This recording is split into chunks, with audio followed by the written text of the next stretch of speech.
오늘은 타이거 차이나 전기차 ETF 이거 한번 다뤄보도록 할게요. 최근에 원래 올해 들어서 좀 주가가 많이 오르고 있었어요. 근데 최근 들어서 다시금 주가가 많이 떨어지고 있거든요. 요거 때문에 진짜 많은 사람들이 많이 걱정을 하시고 계실 것 같아요. 왜냐하면, 퇴직연금이나 뭐 ISA 계좌 뭐 이런 쪽으로 중국 전기차 ETF를 투자하시는 분들이 많을 거라고 생각을 하거든요. 근데, 올해 들어서 다시금 이렇게 올랐었는데 다시 떨어지니까 굉장히 갑자기 김이 빠진 듯한 느낌이 들고 있죠. 왜냐면 전기차 ETF 같은 경우는 거의 한 2년 동안 주가가 내리막길만 걸어서 이제 반등을 하는 거 아니야 라는 기대감을 품었는데 다시금 떨어지고 있습니다. 오늘은 왜 이렇게 주가가 떨어지는지, 그리고 앞으로 어떻게 대응해야 될 것 같은지, 그리고 최근에 어떤 이슈가 있었던 거가 많은지, 그거에 대해서 한번 다뤄보도록 하겠습니다. 일단 최근 들어서 그래도 한 3거래일 연속으로 반등을 하고 있긴 한데, 그래도 이평선을 돌파하지 못하고 계속해서 내리막길을 걷고 있습니다. 근데 전기차 ETF 뿐만이 아니라 중국, 홍콩 주식 전반적으로 다들 약세인 거는 마찬가지예요. 최근 1년간 주가를 보면 뭐 상해, 그리고 선전, 항생, 홍콩 H지수 같은 경우 계속 줄곧 내리막길을 걷다가 올해 들어서는 다시금 이렇게 반등을 많이 하긴 했었거든요. 코스피보다 훨씬 더 반등을 많이 했었죠. 근데 갑자기 최근 들어서는 다시금 약세로 전환되고 있다라고 살펴보시면 좋을 것 같습니다. 상해 종합주가지수 같은 경우는 마이너스 8.7%, 선전은 진짜 많이 빠졌죠. 아무래도 중소형 기업들이 조금 더 많아요. 선전 종합주가지수 같은 경우는 한 마이너스 21%, 항생 같은 경우는 마이너스 6%, 홍콩 H지수 같은 경우는 가치주랑 배당주들이 조금 많죠. 그래서 조금 주가 하락폭은 작았습니다. 거의 한 약보합 상태를 보이고 있고, 근데 우리는 오늘 전기차 ETF를 중점적으로 한번 보도록 할게요. 전기차 ETF에 대표적으로 들어가 있는 종목인 감펑리튬, 텐치리튬 같은 경우 최근 1년간 주가가 마이너스 55%, 마이너스 60%입니다. 진짜로 많이 떨어졌죠. 근데 사실 이거는 중국 기업이어서 이렇게 떨어진 거는 아니에요. 미국의 엘버말, 리튬 대표적인 글로벌 1등 기업이죠. 마이너스 60%입니다. 칠레의 국영 기업이죠. SQM도 마이너스 47%예요. 그래서 이거는 중국 기업이어서 리튬 주가가 이렇게 많이 빠진 거는 아니고, 전반적으로 글로벌 리튬 기업들 전체 다 주가가 이렇게 많이 빠지고 있다. 요건 어찌 보면 태양광 기업이랑 마찬가지라고 생각을 하시면 될 것 같아요. 중국에서 과잉 공급을 내세우고 가격 경쟁, 치킨 게임을 계속해서 일으키다 보니까 전반적으로 수익이 계속 안 좋아지고 있죠. 그래서 보면 텐치리튬의 최근 실적을 보면 진짜 많이 떨어졌죠. 이게 매출액도 계속 줄어들었고, 이게 분기 기준이거든요. 그리고 순이익도 계속 떨어지고 있습니다. 근데 텐치리튬 참고로 매출 총이익률이 거의 한 78% 정도에 육박합니다. 원재료, 그리고 뭐 공장 그런 쪽에 인건비를 제외하면 이익률이 거의 한 78%나 나타나는데, 순이익률이 이렇게 떨어졌다는 거는 조금 재료 단에서 뭐 평가 차손이 있었다거나, 아니면 뭐 마케팅 비용, 판관비 이런 쪽으로 관리를 잘 못했기 때문에 이렇게 떨어졌죠. 그래서 실질적으로 따져보면 매출이익이 계속 떨어지고 있고, 이익도 계속 줄어들고 있고, 순이익은 진짜로 마이너스가 심한 상태를 보이고 있죠. 마이너스 38억 위안일 거예요. 하나로 따져보면 거의 한 마이너스 7천억 정도의 순이익 적자를 나타내고 있다라고 살펴보시면 좋을 것 같습니다. 왜 이렇게 텐치리튬, 그리고 뭐 미국의 엘버말 기업들의 주가가 떨어지냐? 당연히 탄산리튬 가격이 진짜로 많이 떨어졌죠. 고점 대비해서 도대체 몇 토막이야? 한 5분의 1 토막, 6분의 1 토막이 되죠. 아직까지 최근에 다시금 반등을 하고 있는 모습을 보이다가 다시금 떨어지고 있는 모습을 보이고 있습니다. 당연히 이러다 보니까 리튬 기업은 안 좋고, 리튬 기업의 전기차 ETF에 들어가다 보니까 전기차 ETF의 주가도 안 좋았죠. 그리고 대표적으로 CATL 주가를 보면 올해 들어서 그래도 조금 2014년도 대비해서는 플러스이긴 합니다. 그렇지만 올라갔다가 다시금 떨어지고 있는데, 그래도 이런 이야기가 많아요. 사실 CATL은 PER이 지금 한 12배 정도 굉장히 많이 떨어졌습니다. 요 정도 제조업에서는 요 정도 PER은 나쁘지 않죠. 제조업 기반 치고는. 그리고 배당 수익률도 참고로 한 3% 정도 나옵니다. 그래서 CATL은 성장력도 어마무시한데 PER 낮고 배당 수익률은 높기 때문에 이런 쪽으로 최근에 모건스탠리가 CATL 그래서 목표 주가를 올리는 그런 모습도 보이고 있기는 해요. 그리고 참고로 CATL, 이거는 많은 사람들이 모르실 수도 있다고 생각을 하는데, CATL이 자사주 매입을 굉장히 많이 합니다. 중국 본토 시장에서 가장 적극적으로 자사주 매입을 하는 기업이기도 해요. 그래서 요건 한번 참고 삼아 보시면 좋을 것 같습니다. 참고로 이거는 김경환 애널리스트 분께서 이렇게 올리신 자료를 바탕으로 이렇게 올렸습니다. 그리고 CATL의 실적도 물론 조금씩 줄어들고 있긴 합니다. 매출도 좀 줄어들고 있고요. 순이익도 좀 줄어들고 있는 모습을 보이고 있죠. 그래도 순이익이 많이 줄어드는 건 아니에요. 텐치리튬 대비해서는 오르락내리락 하고 있는 모습을 보이고 있죠. 그리고 잠시만요.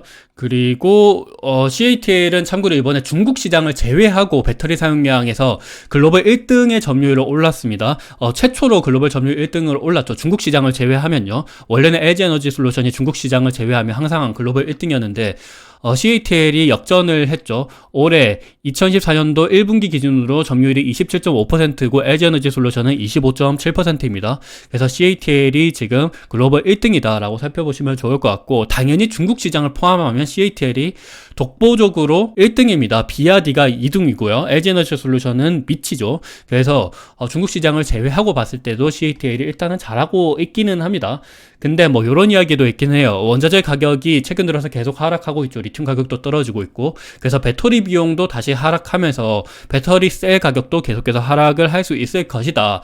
요거는 중국 시장, 중국 뉴스, 중국 신문에서 나온 거예요. 우리나라 신문에서는 항상 우리나라 2차전지 업체가 좋다라고 얘기를 하는데, 그래서 중국 시장도 어찌 보면 자국의 2차전지 업체들이 좋을 것이다 라고 얘기할 수 있는데, 그래도 조금 더 객관적으로 보기 위해서 이렇게 트렌드 포스 자료를 토대로 해서 이렇게 말씀드리고 있습니다. 그래서 CATL이 뭐 나름 점유율도 1등이고 뭐 잘하고 있기는 한데, 아직까지 원재료 가격도 떨어지고 있고 배터리 셀 가격도 떨어질 수 있겠다라는 전망이 나오고 있긴 하지만, 그래도 LG에너지 솔루션 그리고 에코프로 BM 얘네들 대비해서는 훨씬 더 이익 방어를 잘하고 있는 거는 사실이긴 해요. 그리고 밸류에이션도 낮고 배당 수익률은 높기는 합니다. 자사주 매입도 가장 적극적인 기업이고요.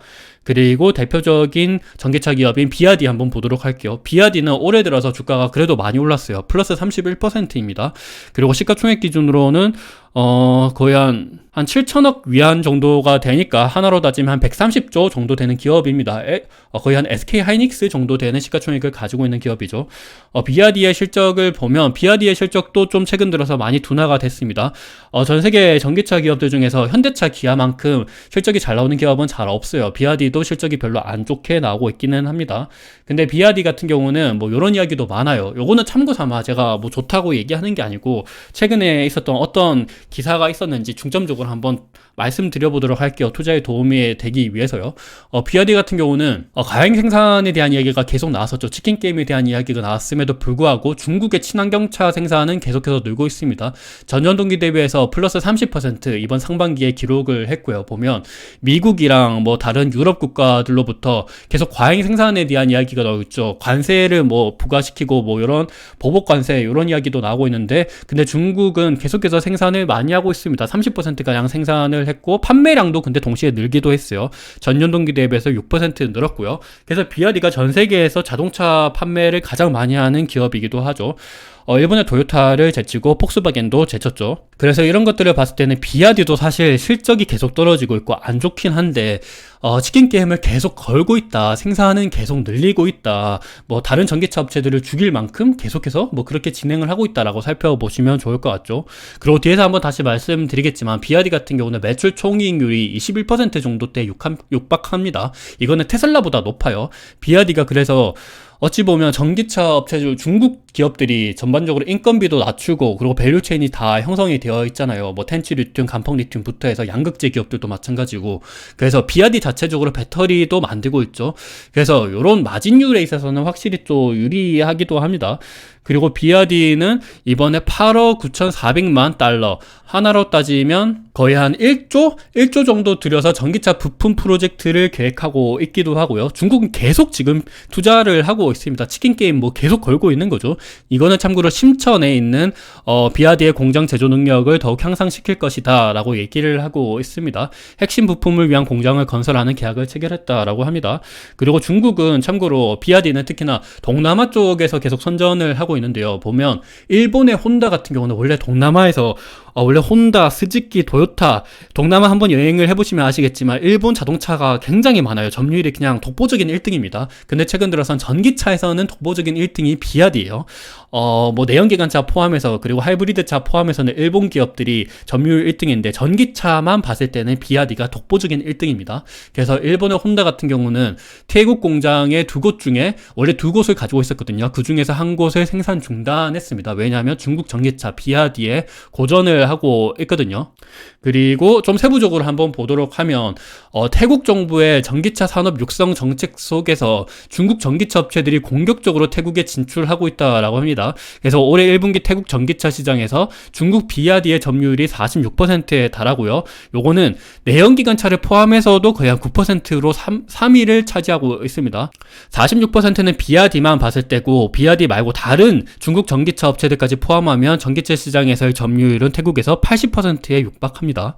이렇게 비아디한테 두드려 맞고 혼다는 이번에 철수를 하고, 이거는 스즈키도 마찬가지예요. 스즈키도 이번에 태국에서 생산을 중단하죠. 일본에서 중국의 전기차에 밀렸다라고 합니다. 그리고 중국의 비아디 같은 경우는 태국 공장을 완공하고 태국 공장을 계속 투자하고 있는 모습을 보이고 있어요. 이거는 연 15만 대 정도를 생산하겠다라고 얘기를 하고 있습니다.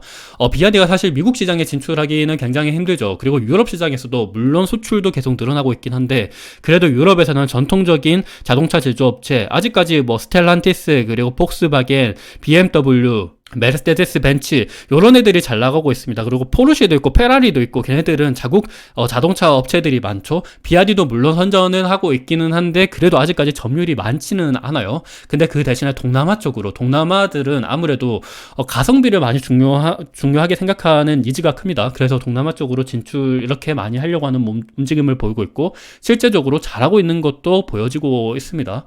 그리고 중국 전기차는 태국 시장에서의 점유율이 한 80%인데 태국 시장뿐만이 아니라 동남아 전체적으로 봤을 때도 한 70% 정도에 육박합니다. 굉장히 크고요. 이 중에서 비아디의 점유율만 봤을 때도 한 47%. 참고로 테슬라는 동남아에서는 점유율이 4%밖에 안 됩니다. 다들 아시다시피 동남아 인구 진짜 많아요. 인도네시아, 말레이시아, 방글라데시, 태국 인구 진짜 많습니다. 얘들이 성장을 하면 진짜 얼마만큼 전기차를 많이 사줄지 잘 모르겠는데, 이 시장을 비아디랑 중국 전기차 업체들은 미리 선점하고 지금 침투를 하고 있다라고 살펴보시면 좋을 것 같죠. 테슬라는 이 시장에서 많이 올라가지 못하고 있는 모습을 보이고 있다라고 생각이 들어집니다. 그리고 요거를 한번 보시면 아실 수도 있을 텐데, 요거는 참고로 김경환 애널리스트 분께서 올리신 자료입니다. 샤오미의 전기차가 이번에 세 번째 모델을 출시하는데 보면 가격대가 15만 위안대라고 합니다. 15만 위안이라 그러면 하나로 하면 3천만 원? 3천만 원 좀 안 되죠. 왜냐하면 지금 위안화 환율이 180원 정도가 되죠. 그러면 곱하기 180 하면 한 3천만 원 정도 채 안 되죠. 그래서 굉장히 가격이 싸다, 동남아에서 많이 팔릴 수 있는 이유가 되겠죠. 그리고 동남아에 진출하는 것뿐만이 아니라, 참고로 요거는 저는 개인적으로 잘 모르겠긴 한데 우리나라에도 진출하겠다라는 얘기를 하고 있어요. 중국의 비아디, 지리자동차가 우리나라에서 프리미엄 자동차로 이렇게 진출하겠다라고 얘기를 하는데, 지커라는 전시장을 내년 말까지 국내에 오픈한다라고 해요. 강남에 전시장이 오픈한다라는 이야기가 있더라고요. 그리고 26년도 1분기부터 인도를 시작할 계획이라고 합니다. 참고로 우리나라에서 볼보 유명하죠. 볼보 좋아하시잖아요. 그리고 폴스타 좋아하시죠? 폴스타 저 자주 보이는 것 같은데 볼보는 워낙 자주 보이고, 볼보가 중국한테 넘어간 거 아시죠? 지리 자동차 그룹이 지금 볼보 지분을 가지고 있습니다. 폴스타도 마찬가지고요.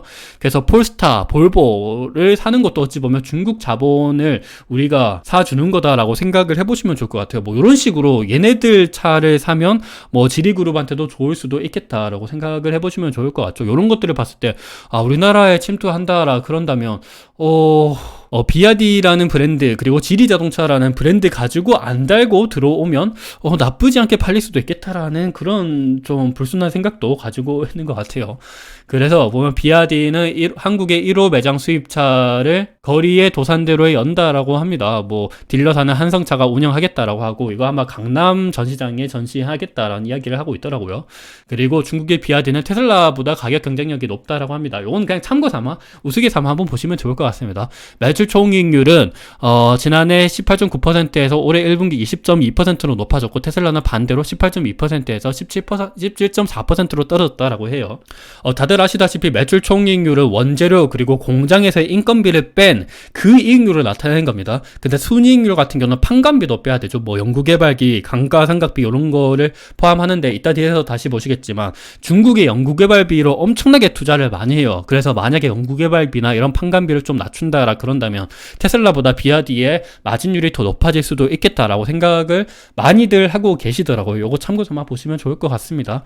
그래서 이것도 중국 제외하고 전기차 시장을 보도록 할게요. 아까 전에는 중국을 제외한 배터리 시장에서 CATL이 글로벌 1등이었죠. 근데 아직까지 전기차 시장에서는 중국을 제외했을 때는 비아디가 글로벌 10등밖에 안 됩니다. 3.7%밖에 안 돼요. 그 말은 사실 비아디가 전 세계에서 지금 자동차를 가장 많이 판매하는 기업이죠. 그 말은 중국에서 판매하는 게 굉장히 크다. 중국에서의 점유율이 굉장히 크고 중국을 제외했을 때는 3.7%밖에 안 된다.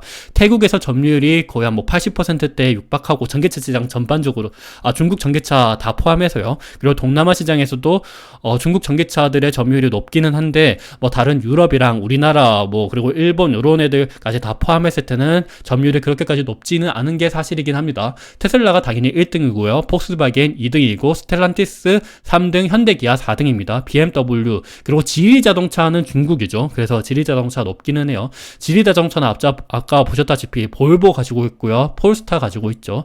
메르세데스 벤츠가 지리자동차보다 낫습니다. 그리고 R&M은 이거 르노, 닛산, 미쓰비시죠. 이거 일본 합작사라고 보시면 좋을 것 같습니다. 도요타 9등에 있고 그래서 중국은 6등이랑 10등에 차지하고 있기 때문에 전기차 시장으로 아직까지 그렇게까지 높지는 않긴 하지만 성장률은 그래도 지금 높기는 합니다. 16.7% 그리고 비아디가 거의 한 170% 정도에 육박하죠. 최근에는 유럽 시장에서 점유율이 높아지고 있고 동남아 시장에서도 점유율이 많이 높아지고 있습니다. 그리고 최근에 이런 기사도 있기는 했었어요. 중국의 비아디가 작년 판매량이 미국의 GM, 포드, 스텔란티스 모든 제조업체 합친 것보다 판매량이 더 높았다라고 얘기를 합니다. 보면 지난해 비아디가 1340만 대의 신차를 판매해 포드랑 쉐보레 등 미국 브랜드의 신차 판매량 1190만 대를 앞질러서 글로벌 자동차 업계의 판도 변화를 이뤄냈다라고 얘기를 하고 있어요. 미국 제조업체니까 이게 스텔란티스는 제외되는 것 같기도 하고, 요거는 한번 좀 더 세부적으로 보셔야 될 것 같긴 합니다. 여튼 그만큼 비아디는 일단 판매량이 높고, 앞서 보신 것처럼 생산량도 계속 늘리고 있습니다. 치킨 게임도 계속 걸고 있다라고 살펴보시면 좋을 것 같고, 그리고 이런 이야기도 있어요. 중국의 니오, 샤오펑이 자체 칩을 곧 생산한다, 엔비디아에 도전한다라고 하는데, 이거 그냥 참고로만 보시면 좋을 것 같습니다. 그리고, 이때까지는 전기차, 배터리, 그리고 리튬 기업에 대해서 한번 다뤄봤는데 중국의 글로벌 경제, 무역 이런 쪽으로 한번 보도록 할게요. 경제 데이터는 어떻게 나오고 있는지. 중국은 참고로 최근 들어서 경제를 많이 살리려고 노력을 하고 있어요. 국채를 수십 조 매각을 하겠다라고 하는데 국채를 매각하면 국채 금리가 올라가고 이러면 소비가 둔화되는 거 아니야? 라는 얘기를 할 수가 있겠지만 근데 참고로 중국은 지금 부동산 시장도 완전히 안 좋고 위험자산에 대한 선호도가 완전히 떨어졌거든요. 그래서 오히려 국채금리가 많이 떨어지고 국채금리가 떨어졌다는 거는 안전자산, 국채에 대한 수요가 높다라는 겁니다. 이제는 안전자산, 국채에 대한 수요를 높이지 말고 이거를 차라리 국채 가격을 떨어뜨려서 조금 더 사람들의 소비를 좀 일으키려고 진작시키려고 하는 그런 정책을 많이 펼치고 있거든요. 요거 때문에 국채금리가 많이 떨어졌는데 국채금리를 조금 더 올리고 요 말은 반대로 좀 환율 같은 경우도 위안화 강세를 좀 유도하겠다는 이야기이기도 합니다. 소비를 좀 진작시키려고 하는 움직임이 보이고 있어요. 그래서 요것도 어찌 보면 정부 정책적으로 조금 많이 신경을 쓰고 있다라고 한번 참고 삼아 보시면 좋을 것 같고 그리고 최근에 CPI 지수도 발표가 됐죠. 그래도 최근에 한 5개월 연속 플러스로 전환이 됐거든요. 이게 4개월 연속 하나 더 추가됐어요. 5개월 연속 플러스로 전환됐는데 CPI가 이번에 예측치보다는 조금 낮게 나왔어요. 그래서 조금 그렇긴 한데 그래도 PPI 같은 경우는 다시금 이렇게 적자폭이, 마이너스 폭이 조금 이렇게 줄어들고 있는 모습을 보이고 있습니다. 아직까지 경제가 완전히 회복이 된 건 아니긴 한데, 그래도 정책적으로 이렇게 밀어주고 있고, 그런 모습을 보면, 중국 공산당에서 신경을 많이 쓰고 있다라고 살펴보시면 좋을 것 같습니다. 그리고 중국의 주식이 이렇게 많이 안 좋은 게 가계자산 비중을 보면 주택이랑 상업용 부동산 이런 쪽이 진짜 많거든요. 우리나라보다 중국이 부동산에 진심인 국가예요. 한 명당 한 두세 채 가지고 있는 사람들도 진짜 많거든요. 근데 가격이 진짜 많이 떨어지고 중국 정부 입장에서 부동산으로 이제 경제를 끌어올리는데 많이 무리가 있다라고 생각을 하면서 중국 부동산 규제를 때리고 완다 무너졌고 헝다 무너졌고 컨트리가드 무너졌죠. 그래서 부동산발 경제 위기가 찾아오고 있다라고도 생각하셔도 과언이 아닐 것 같습니다. 그래서 가계지출 성향도 보면 투자 성향이 계속 줄어들고 있고요. 반대로 저축 성향은 막 늘어나고 있죠. 돈을 안 쓰고 저축만 하고 있고, 실업률도 보면 이렇게 16에서 24세 청년 실업률이 진짜로 많이 올라오고 있습니다. 그리고 이제는 청년 실업률 발표를 안 하죠. 이게 맞나라는 생각도 하고 있긴 한데, 그리고 부동산 관련 비중은 최근 들어서 이렇게 많이 떨어지기도 했었죠. GDP 내 부동산 비중이 원래는 진짜 많이 올라갔었어요. 뭐 한 30%, 40% 정도를 육박하다가 최근 들어서는 계속 떨어지고 있습니다. 그래서 이 상황을 타개하고자 뭐 특별부채도 많이 찍고 있고요. 188조 원 정도를 찍었죠. 참고로 코로나 때도 한 200조 원 정도 뿌렸거든요. 코로나 수준으로 경기 부양을 하려고 지금 노력을 많이 하고 있다라고 살펴보시면 좋을 것 같습니다. 그럼에도 불구하고 중국의 시장이 별로 안 좋은 게 미국이 무역 분쟁을 펼쳤죠. 트럼프 정부 때부터 2018년도부터 무역 분쟁을 펼쳤는데, 그때부터 미국 입장에서 대중국 관세 수입이 많이 늘어났습니다. 아직까지 요거는 계속 찍고 있겠죠. 그리고 트럼프의 지지율이 높아지면 높아질수록 과거 대비해서 관세 수입이 많이 늘어나고요. 중국 정부 입장에서는 반대로 미국한테 돈을 많이 뺏기고 있다라고 살펴보시면 좋을 것 같습니다. 적자 규모도 원래 미국이 중국 상대로 적자가 굉장히 컸었거든요. 근데 트럼프 정부 때부터 적자 규모가 진짜 많이 축소가 되고 있는 모습을 보이고 있습니다. 미중 무역 분쟁은 아직까지 이루어지고 있고요. 바이든은 중국 철강에도 25% 관세를 부과하고 있는데, 원래는 중국이 뭐 멕시코를 거쳐서 미국한테 철강이랑 알루미늄을 판매를 했었거든요. 근데 멕시코를 통해서 판매를 하다가 미국이 이것도 기분 나빴었던 거죠. 그래서 멕시코를 통해서 들어오는 것도 25% 관세를 부과하겠다라는 이야기를 하고 있습니다. 그리고 중국이랑 이란, 러시아 등 미국이 아닌 국가에서 1차 재련된 멕시코산 알루미늄에도 10% 관세를 부과하겠다, 이런 이야기를 하고 있습니다. 그리고 과거 4월 18일 날, 그때도 참고로 미국은 중국에서 직접적으로 수입되는 철강이나 알루미늄 관세도 3배를 인상했었고요. 그리고 미국은 전기차 관세는 100%로 대폭 인상했었죠. 근데 참고로 중국은 미국한테 파는 전기차가 거의 없습니다. 근데 유럽은 좀 다르죠. 유럽도 중국산 전기차의 최대 47% 관세를 잠정적으로 확정을 시켰죠. 5일부터 진행이 되고 있는데, 이게 11월 달까지 진행이 될 거예요. 그리고 11월 달에 뭐 유럽의 뭐 독일이랑 프랑스, 헝가리 이런 국가들이 모여서 요거를 더 지속을 할 것인지 아닌지 찬반을 하겠죠. 근데 뭐 중국이 유럽한테 보복 관세를 매기고 있죠. 뭐 브랜디 술 있잖아요. 그거로 관세를 매기고 있고, 돼지고기 관세 매기고 있죠.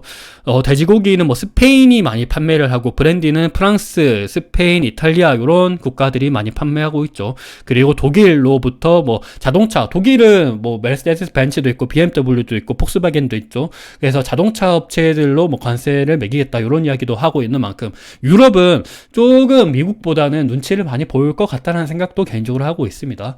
근데 뭐 이런 기사도 있어요. EU의 관세는 중국의 전기차, 자동차 수출을 이미 타격을 입히고 있다는 얘기를 하고 있습니다. 보시면 몇 달 동안 중국의 전기 및 플러그인 하이브리드 자동차 수출 증가에서 20에서 30%포인트를 줄였다라고 얘기를 합니다. 그래서 이미 중국 자동차 업체들은 타격을 받고 있다. 요것 때문에 전기차 ETF의 주가도 안 좋은 것도 사실이긴 하죠. 근데 중국은 미국을 대항해서 브릭스의 영향력을 계속 키우고 있는데요.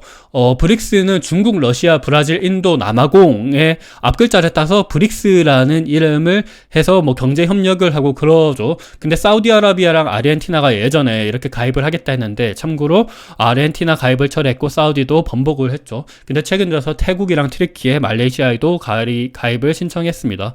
그래서 중국이 뭐 1대1로를 펼치고, 그리고 전 세계적으로 미국을 제외하고 뭐 좀 입지를 많이 올리려고 많이 하고 있습니다. 특히나 아프리카 쪽으로 투자를 많이 하기도 하고 있죠. 콩고가 사실 뭐 코발트의 점유율이 진짜 높은 국가 중에 하나인데, 그냥 독보적인 1등이죠. 근데 코발트의 자본에서 중국이 차지하는 비중이 높습니다. 그래서 실제로 생산은 뭐 코발트에서 하긴 하지만 요게 실제로는 중국에서 만드는 거랑 다름이 없다. 중국이 아프리카 쪽으로 진출을 많이 하고 있거든요. 그리고 동남아 쪽으로도 아까 보셨다시피 태국, 말레이시아 이런 쪽으로도 진출을 많이 하고 있죠. 그리고 중국이 GDP 대비 R&D 투자 지출이 진짜 많이 늘어나고 있는 것도 사실이긴 해요. 오히려 EU보다 최근 들어서는 높고요. 미국 뺨칠 정도로 중국이 많이 따라오고 있습니다. 뭐 첨단 반도체, 바이오, 그리고 전기차, 배터리, 태양광 이런 쪽으로 투자를 많이 하고 있죠.